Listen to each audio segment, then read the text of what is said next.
Hello বন্ধুরা, আজ রান্না করব লতি, তাও আবার মসুর ডাল দিয়ে। তো এখানে আমি 600 গ্রাম লতি নিয়ে এসেছি বাজার থেকে কিনে, ভালো করে ছাড়িয়ে নেব। আর তার আগে মসুর ডালটা আমি সেদ্ধ বসিয়ে দিচ্ছি। মসুর ডাল দিয়ে কিন্তু লতি রান্না করলে খুবই টেস্টি হয়। তো রেসিপিটা যদি এখনো না খেয়ে থাকো, অবশ্যই রেসিপিটা দেখে নাও। এভাবে রান্না করলে খুবই টেস্টি হয়। দেখতে থাকো, আশা করি ভিডিওটা ভালো লাগবে। এই দেখো, এখানে 100 গ্রাম মতো মসুর ডাল নিয়েছি, ভালো করে ধুয়ে নেব।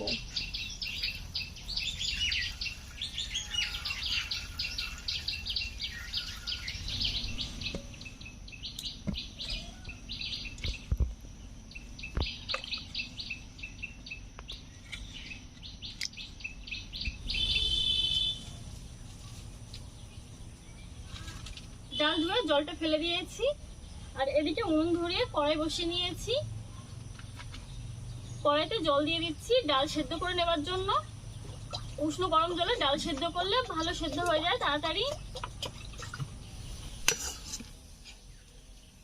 ডাল দিয়ে দিচ্ছি, জলটা উষ্ণ গরম হয়েছে।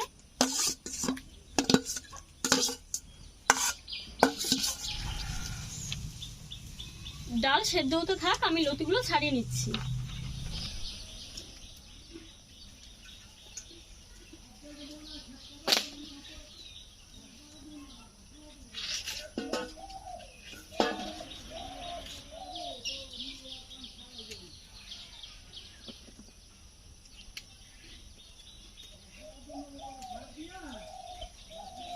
ভালো করে ছাড়িয়ে নিতে হবে লতিগুলো।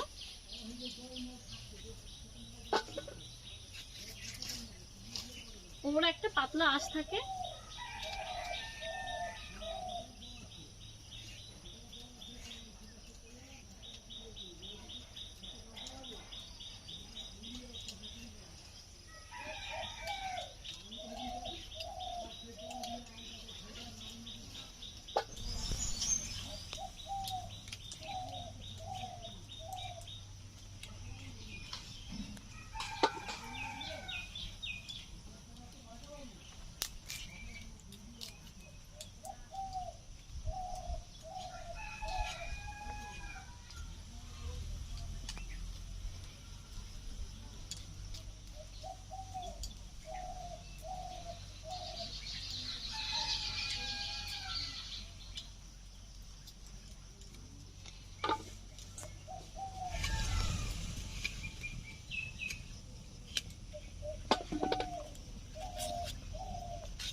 লতিগুলো প্রায় কাটা হয়ে গেছে, আর 4টে রয়েছে।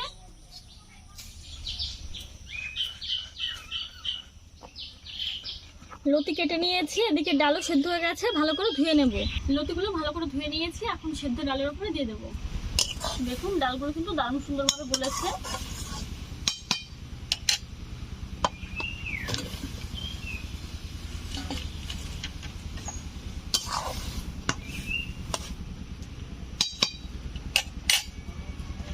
দিয়ে দিচ্ছি কাঁচা লঙ্কা, দিয়ে দিচ্ছি লবণ,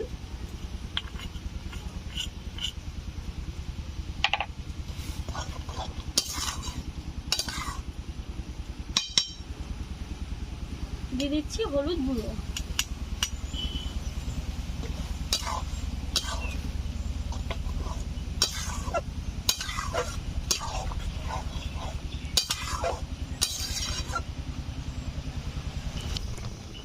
ঢাকা দিয়ে জাল করে নেব 5-7 মিনিট মতো।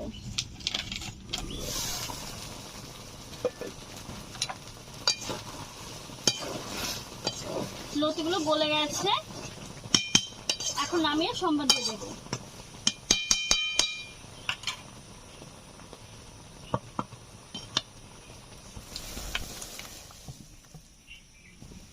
কড়াই ধুয়ে উনুনে বসিয়ে দিয়েছি, দিয়ে দিচ্ছি সরিষার তেল। তেল ভালো করে গরম করে নিয়ে গরম হয়ে গেছে, দিয়ে দিচ্ছি 2টো শুকনো লঙ্কা, দিয়ে দিচ্ছি কালো জিরে, দিয়ে দিচ্ছি পেঁয়াজ কুচি,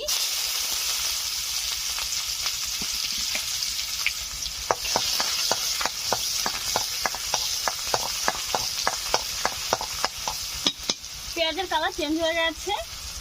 এখন দিয়ে দিচ্ছি ডাল আর লতি।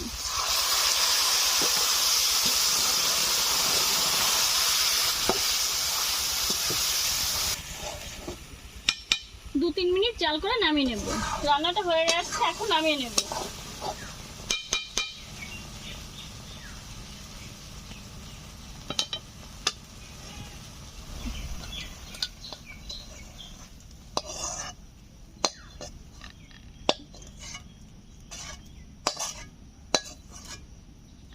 মসুর ডাল দিয়ে লতির রেসিপিটা কেমন লাগলো অবশ্যই আমাকে কমেন্ট করে জানাবেন। আর যদি ভালো লাগে আপনারাও কিন্তু বাড়িতে অল্প সময় রান্না করে নিতে পারেন। রান্না করাটা কিন্তু খুবই সহজ আর একদমই অল্প উপকরণ লাগে। তো রেসিপিটা শেষ পর্যন্ত দেখার জন্য আপনাদেরকে অনেক অনেক ধন্যবাদ। আপনারা সুস্থ থাকুন, ভালো থাকুন। নতুন রেসিপির সঙ্গে কাল আবার আসবো।